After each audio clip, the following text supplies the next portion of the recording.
G'day everybody, it's Daz here, and I've taken my mobile phone and basically photographed meals that we've done during the week, all the meals.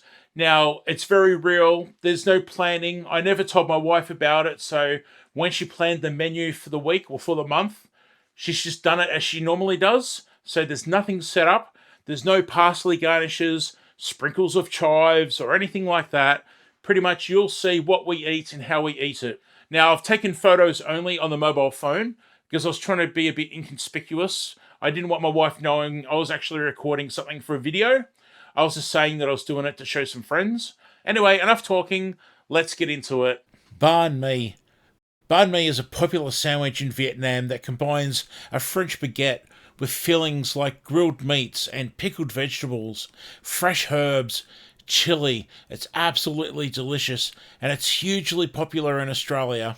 Emma takes thin slices of roast pork, tosses them in Asian sauces, and then on our rolls we layer that pork onto the roll with crispy crackling fresh lettuce mixes and baby spinach, and then a beautiful pickled slaw that has pickled carrots, cabbages, both white and red, onions, white and brown, and this combination all put together is absolutely amazing. Butter chicken with garlic butter brushed naan. This Indian delight is a huge favourite in countries like Australia and is a great example of how curry does not have to burn your mouth. Emma and I actually make our own versions, but this is Emma's, and she marinates her chicken all day in yogurt and spices, and then she'll cook that in a creamy buttery tomato sauce. It is absolutely delicious.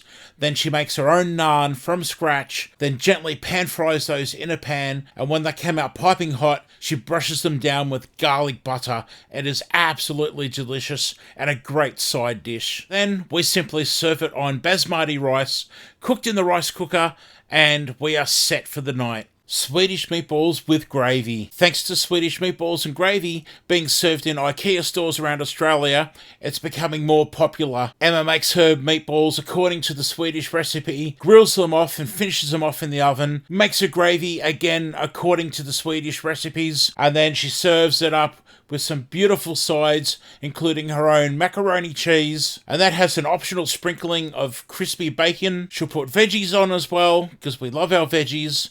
And for those who don't like mashed potato, yes, she makes mashed potato, of course. She bakes potatoes in the jacket in the air fryer. Steak sandwiches served on Turkish bread. An Australian classic served in pubs, cafes, and fish and chip shops, and normally served on bread. These days, the variety of breads available make them a lot more interesting and offer a lot more variety. Emma grills rare and medium steaks in the cast iron. She also grills pineapple in a pan, and she does caramelised onions in another pan on the side. Then she'll get the bacon and fry up some bacon. And for those who don't like steak, she'll get some sausages going, so there's the option for sausages as well. I build my sandwich with toasted Turkish bread, cut long ways, topped with smoky barbecue sauce, garlic aioli, some of those fried bacon rashers, caramelised onions, delicious cheese slices, that beautiful rare beef put on top, more cheese slices. Then I get my dehydrated onion rings that are dehydrated raw onions. They're intense in flavour. Then I get dehydrated tomatoes. Again, they're intense in flavour. I top that with beautiful red onion rings, then a beautiful lettuce mix that has got a variety of lettuces as well as baby spinach. Once that's all topped, I get the top half of my Turkish bread that's been toasted, put the smoky barbecue sauce and garlic aioli on that as well, put it on top of the whole thing, and away I go. I'm not usually taking photos at every stage, so all the hot ingredients are piping hot and the cheese would be melted by now. 2-minute noodles, or ramen, with steak and vegetables. This is a simple one as people fended for themselves. There was some steak left over from the night before, so quite simply, this is just 2-minute noodles with a nice Asian broth, seared steak and vegetables, and it was quite delicious and filling. Beef lasagna, a classic Italian dish that's popular here in Australia too, and unfortunately, my photos did not save, so I can only show you these ones where the next day we cut it into portions and freeze it so at a later date family members can have lasagna if they wish to. Rotisserie chicken with gravy and sides from the fish and chip shop. Due to a very long day and my wife having a 3-hour trip home, we opted for takeaway food for the night. Now in this case, we got a rotisserie chicken and side dishes from the fish and chip shop.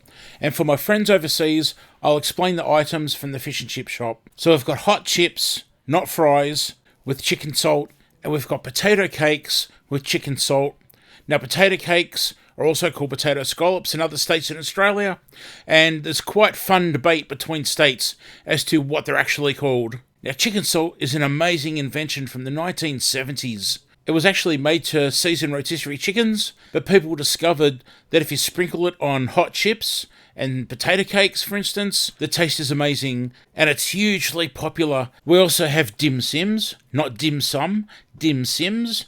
They're an Aussie invention again. A Chinese-Australian chef back in the 1940s wanted to create something that the Australian people could quickly grab that was takeaway, but Asian. So dim sims were born, and now they are so popular, it's not funny.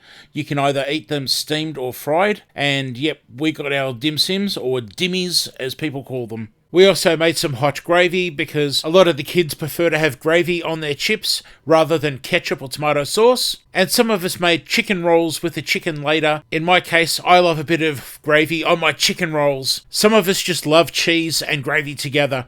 So in my case, my chicken roll has chicken, gravy, grated cheese, cracked black pepper, and that's on a delicious Turkish bread. That's toasted, of course. As you can see, I served mine with my own tomato relish. If you'd like to see a fantastic tomato relish recipe, check out the video on my channel. It's quite popular. Chawanmushi. Chawanmushi is an absolutely delightful savoury egg custard dish from Japan. It's typically made up with lightly beaten eggs, dashi, which is a Japanese broth, soy sauce, mirin and salt. And on this particular night, my eldest made this. The smells coming from it were just delicious, with that soy sauce and sesame seeds mixed into it. So there you go, Chawanmushi. I just want to be very honest here and say that this was technically a very late lunch. I mean late, as in 4:30, 5 p.m. So I have included it in dinner, as my wife did have it for dinner. I had some as well, just a little bit. So technically, it was a late lunch, but I'm just trying to be honest here and show you everything as it is. I do need to point out that Emma is quite a skilled cook herself, self-taught. Myself, I'm a long retired chef, a qualified chef back in the day, did the apprenticeship and went to trade school, the whole 9 yards. But Emma is quite skilled and does most of the cooking in the house. So a lot of this is actually Emma's cooking, not mine. Do let me know down below if you like this kind of video and want to see more. I can include those into my cooking and gardening videos on this channel. Please consider watching this video on the screen right now. And thank you so much for being here. I do appreciate it. And hopefully I will see you in the next cooking or gardening video. Bye for now.